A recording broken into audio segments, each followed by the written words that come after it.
It's time for the Longines Chronoscope, a television journal of the important issues of the hour, brought to you every Monday, Wednesday, and Friday. A presentation of the Longines Wittnauer Watch Company, maker of Longines, the world's most honored watch, and Wittnauer, distinguished companion to the world-honored Longines. Good evening, this is Frank Knight. May I introduce our co-editors for this edition of the Longines Chronoscope? Larry Lasser, CBS News correspondent, and Kenneth Crawford, National Affairs Editor of Newsweek magazine. Our very distinguished guest for this evening is Admiral Ričard E. Bird.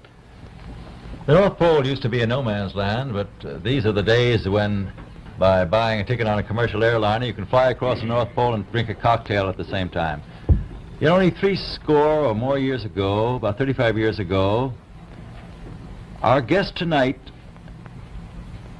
found out whether there was any land north of the North American continent. He made that first discovery flight, and I must say that Admiral Bird, our guest tonight, is not only our greatest living explorer, but he's been an inspiration to countless Americans. Admiral Bird, you've been to both the North Pole and the South Pole. Is there any unexplored land left on this earth that might appeal to adventurous young Americans? Yes, there is. And not up around the North Pole, because it's getting crowded up there now, because they find out it's really usable, not only to live in, but militarily. But strangely enough, there's left in the world today an area as big as the United States that's never been seen by a human being. And that's beyond the pole, on the other side of the South Pole, from Middle America. And I think it's quite astonishing that there should be an area as big as that unexplored. That's a tremendous So challenge. there's a lot of adventure left down at the bottom of the world. Well, Admiral, do you hope to see that? I do. Well, Admiral, Yeah. would you say that since you've been to both the extremities of Earth, are these expeditions to such far-off places, are they getting easier because of modern techniques, or is danger still close at hand? Well, it's a little risky, but nothing like it used to be with the old slow planes and the small cruising radius where we had to put down bases. We replaced the dog teams, and of course that was a big improvement. But now the planes go much faster and they're safer, and they have a much bigger cruising radius. You haven't got the danger of a terribly heavy load. Admiral, an expedition to which I believe you're the advisor is now en route. What is that expedition doing?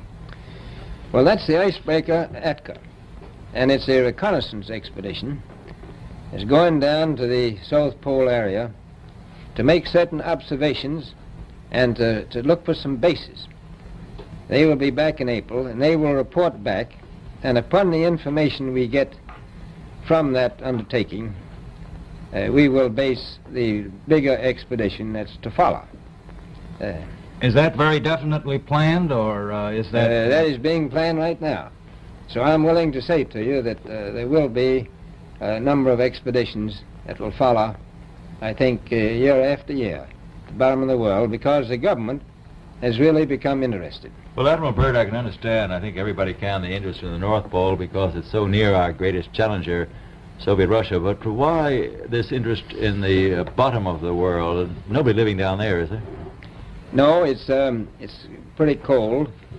There's only one permanent resident, that's the emperor penguin. The little ones live further north. I tell you one reason they're interested. It's by far the most valuable, important place left in the world for science. That's why the scientific groups all over the nation are really interested. But more important than that, it has to do with the future of the nation, those to come after us, or even during your lifetime, because it happens to be an untouched reservoir of natural resources. And you know, as the world shrinks with an ever-increasing acceleration, far-flung places once useless, like we thought the North Pole was, and no man's land, become very useful. The bottom of the world will be important, not only to us, but to our allies. I was going to ask you, does it have military importance? It has some, and as the world shrinks, it will continue to shrink with an ever-increasing acceleration. thus bringing these places closer. And in the future, I can see a time when it will be very, very important strategically. Well, has the development of air power increased the strategic importance of places like the very much Parma so. Peninsula, was it? Very much so. Even now, if anything happened and we lost the Panama Canal, we would have to control the islands just north of Antarctica, which are part of Antarctica, and between there and Cape Horn. I've heard it said that there are 7 continents in the world, and one of them has never been seen by a woman, and that's Antarctica. Is that actually true? Well, if the Parma Peninsula is an island, as far as I know, that's true. No woman's ever stepped foot upon the Antarctic continent, and it's the most peaceful place in the world. Well, I'm sure that won't last very long. I understand that now that you're working with the Arnold Bread Company in charge of frozen foods. Now, is there any future for frozen foods down these frozen extremities? Well, I think the human race can be helped by that. This was thought out by Dean Arnold, who's, in my opinion, a great humanitarian. He learned that we went down there after 4 or 5 years and finished a meal that we had left there on the table when we had evacuated Little America. Everything was perfect, including the bread. So he got the idea of this frozen bread, and already he sent some to Europe, and it worked very well over there for some of the starving people. So you can store it down in the Antarctic, and against the lean years, and you wouldn't have any people in the world really starving if you did that. Yes, in the event of an atomic war. You'll stay there forever. Admiral, you speak of the resources of Antarctica. What are they? What are the natural resources there? Well, we've found enough of coal within 180 miles of the South Pole in a great ridge of mountains. It's not covered with snow, enough to supply the whole world for quite a while. Well, that's the coal. Now, there's evidence of many other minerals. We are pretty sure there's oil. Now, that coal shows the bottom of the world. Now, by far the coldest spot in the world. Where that coal is gets 100 below zero in the winter. Well, it was once tropical. So we think there's oil there, and there's evidence, probably uranium there. Is it any secret? Is there uranium there? That would be the only thing that would be practical to actually go after, I suppose. Everything else would be economically unfeasible, wouldn't it? Well, as we recklessly expend our resources, the time will come when we'll have to go after that stuff down there. Well, you know, I avoided what you said about uranium. I'm not sure about that. I don't want to have the world fighting over the Antarctic. Admiral, is there a competition among other nations to try to get information about Antarctica and possibly to secure some of these resources? Well, yes. There are now 7 nations very much interested. Russia is interested tremendously. That I'm sure of. Australia has an expedition down there. The Argentine, the Chile, New Zealand, Britain, and so on. Now, you can understand those people down there being interested because they live down there, the New Zealanders, the Argentinians, the Chileans, and the Australians. And so we don't do much about claiming anything. Admiral, you make us sound a little crowded. Are there that many expeditions now there or en route there? Well, you know, as I said, it's the most peaceful place in the world, but I don't think it will be for long because of this intense interest on the part of other nations and this nation.